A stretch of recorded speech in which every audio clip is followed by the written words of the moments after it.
quite amazing, really, isn't it? And I suppose we would just, right, if truth be known, but I don't know if Slaker really wants everyone to know this, we've just spread some of Arthur's ashes at the finishing line. And I was just saying, isn't it lovely that he's passed the baton on now to Corach? It's very emotional. Arthur was a fantastic horse, changed my life. Everyone here said, oh, it will change your life. What will it mean to you? Do not ask me what it will mean to me.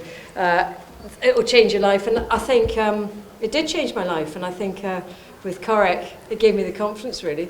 Anyway, Corach is a life changer as well. And I think he'll change a lot of the owners' lives. He already has, yeah, absolutely. And he's just a wonderful horse. Has to introduce yourself together, because you would know each other. So none of us knew each other beforehand. I think we all, again, kind of knew each other through the stable and stuff like that, but kind of Corach brought us together, and I've had horses with Lucinda for a number of years, nothing compares to this, but kind of went up and saw Corach, and Corach, he was just something else, straight away I just knew there was something about him, and then all the other guys kind of came in one by one, and then the Ramblers was formed. So your enthusiasm quite nuts. Yeah, it has been really emotional. I feel a bit sorry for Anthony Bromley, who was sitting next to me, and actually as the tapes went up I just started crying. It's just pathetic, but it just does that to you, and it's just the release of emotion, you know. Producing a horse for the day, and I suppose that's kind of what One for Arthur taught us, was how to get a horse right just for the day. And to be technical, you know, we ran Corach in the Coral Cup, and then we decided this was going to be the national, and so we sort of produced him for today, and suddenly all the emotion of doing that. Derek was injured. We had a problem with a shoe with a horse. Actually, just on the press day, we had a press day for anyone that came, and it was just a bit awkward because the horse was slightly lame. But anyway, so we didn't tell anyone that, and no one noticed, so it was fine. But so you know, everything is from that, and putting everything together and trying to produce it all for the day, and then when the tapes go up, and just the emotion just starts. That would be whether he won or lost. You know, that was the thing. But anyway, he won. A few people cribbed the fact that he's normally a hold-up horse, but he doesn't need to be a hold-up horse. He's normally a bit slow to keep up with the pace. So I thought he was in a great position. When do you think you can win the national? I don't know whether it was after the first or if it was after the last. I'm not sure.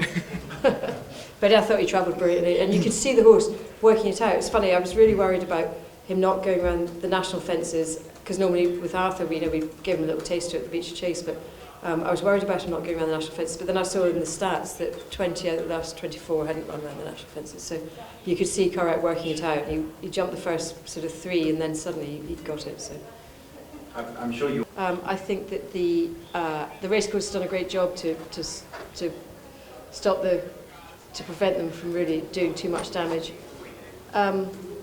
What does it mean? I just say to all the protesters, come and see how the horses are kept. You know, I said this morning on Sky that, you know, I came from a non-racing background, and I can assure you that the welfare in other horse sports is not as high as it is in racing. Racing is a fantastic sport. It's very highly regulated.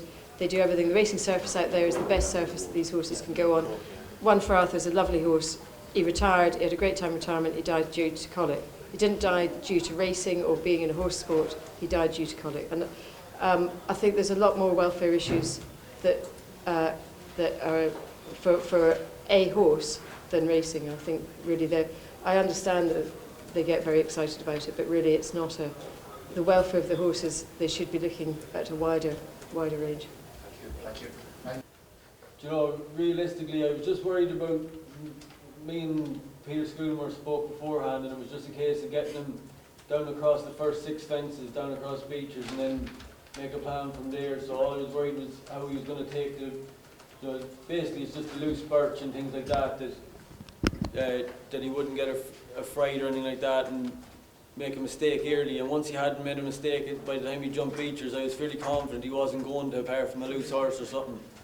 And from Beecher's first time, as far out as that, I was so confident. The only concern I had would be that, been closer on him, that if the leaders fell back early on my lap, say going to the last, that he mightn't want to be in front too long. But he's just such a clever horse. He does idle a small bit in front, but I think he knows himself that he always does enough every day. Even though he idles, he always does enough. He's just he's the most intelligent horse you'd ever work with, and he's just a tremendous horse.